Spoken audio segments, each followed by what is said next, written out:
we did have Arthur Smith get a chance to talk, man. Obviously, we know following these preseason performances, people haven't been too fond with what they've seen from him from a fan's perspective. At least I know on the show, we reacted to somebody calling him Arthur Canada at one point. I distinctly remember seeing that comment on this channel, man. So, obviously, that's what comes with being the OC for the Pittsburgh Steelers, along with following up Matt Canada. We have trauma. We've been wounded. We've been battered. And, people are a little up in arms at times. But wanted to kind of get your thoughts on some of the stuff that he talked about, man, if that's cool with the homie. And then we kind of discussed this name back and forth. But from what he said, man, in terms of him talking to the Pittsburgh Post-Gazette, basically said, we need to evaluate players, and sometimes it can get distorted, good or bad. Preseason could distort reality, good or bad. We've all seen it. Also goes on to say, that's not their standard, speaking on the offense, and that's not acceptable. But at the same time, you'd rather go through that now than have it happen in week 1. There's a lot going on out there. We've had a really good camp, but the reality is when we've gotten in there in the lights, we found a way. And he said he's not taking anything away from the defense that they've faced, but the offense has found a way to get in their own way in the games that we've seen being played. And he said that those are the things that they need to get cleaned up. So what I wanted to start with you, man, as we start the convo, just a simple assessment, man. Do you think that this is coach talk, or do you think that this is like a legit element of it, man, when he's talking Didn't about... Didn't he pull an Aaron Rodgers too? Low-key. And say relax? Low-key. I like that. Low-key. I went to like the head part of it, but yeah, he did. I swear relax. I saw that somewhere else. He did. That's a fact. That's a fact. He didn't spell it out though. I think that was the difference. Rodgers, he spelled it out to us, yeah. So that's why it like stuck a lot longer. But validity of it, man, or do you feel like it's more coach talk in terms of preseason, the evaluation, how it can be distorted, both good and bad? I just think in the context of what we saw last year compared to this year. Sounds like he stole our takes from Monday. Talk that talk, so D. I'm going to say that talk, D. You better talk that talk. Pretty valid. I mean, he's in our peak demographic. He's only 42. So that's part of our market. He might be tapping in, bro. Yeah, I think he hit the nail on the head with all this stuff. Says it's not good enough. We got to step up our standard a little bit, but at the same time, it is just preseason, and you brought it up on Monday, and he reiterated it here. Sometimes you just calling plays to look at an individual player for an individual player, an individual route, see how they're doing on their one-on-ones. So how that makes the team look as a whole, like you said, that could be looked at however you want to look at it. Because maybe Smith and Tomlin, they're getting exactly what they need whenever they're breaking down the tape the week after, whereas we just see, we got 0 points. The offense looked like shit.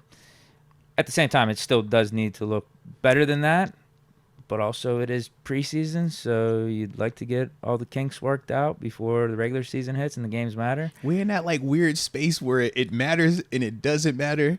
We put stock in it, but like to what extent is that stock being placed? Yeah. Yeah. It's just tough because everything's new, and we don't really have any basis to compare this to. We don't have a foundation to compare what the offense is right now to something in the past.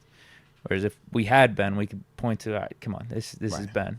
Now we got 2 new quarterbacks. We got a whole new offensive coordinator. We got young players on this O-line. We got a Pickens. Pickens is pretty much Pickens and Jalen Moore, and I guess you throw Najee. Those are the only guys I think we can say we know what these dudes are going to deliver. Yeah. Outside of that, we're all up in the air. We'll put move. We'll say move too. I tried to throw him in there, Deke. I'm sorry, man. I thought we were going to go there, man. I tried to throw him in there, we know what his floor is. No, we know what his floor is. We'll say that. Right. We know what his floor is. But there's still uncertainty revolving him on what his upside could be. His ceiling. You're accurate with that. I was swinging for the optimism if anything, side, if you want to throw Muth, then we could take Najee out because maybe there's uncertainty about Najee with how he fits the Arthur Smith don't system. You do that. If we go Jalen Warren fits any system. If we're going to put one in there, we're putting Najee in there. All right? Respect that you move. You know you're the homie. But if we go do that, we're going to go Najee. But if you only could throw 3 names in. I think Muth would be out. Yeah. Just out of respect for Najee's 3 1,000-yard seasons. It has been consistent. Even though we do feel that Muth has the potential to be higher end and more impactful, longer term player, yeah, Naj, I think he gets it that big 3, man. Okay. I think it's a good take. I think it's what you have to say, but Yeah. that doesn't mean it's not true. Okay. Well, I kind of feel the same way with it, man. It's like I said, man, when you're talking about this preseason stuff, there's a difference between the evaluation versus the scheme part of it. And what you said was perfect, man. They might be wanting to just simply see if I call this formation, I know what it's going to do to everybody else, but I want to see, can this guy make this block on the backside? Or I want to see, can GP line up away from this and still win this one-on-one? Can he create this separation? In certain instances, we're not going to do that for 4 quarters. But in the preseason, that's the easiest or the most effective way to kind of get some of those evaluations. And then I also think of in the same breath, we're still getting a chance to legitimately see if Deke can actually win this one-on-one in this vanilla scheme. Now, once the regular season does get here, I at least know in the back of my mind, I can call certain plays with him out there, or I know what plays I can't call with him out there because of what we kind of had a chance to see right here.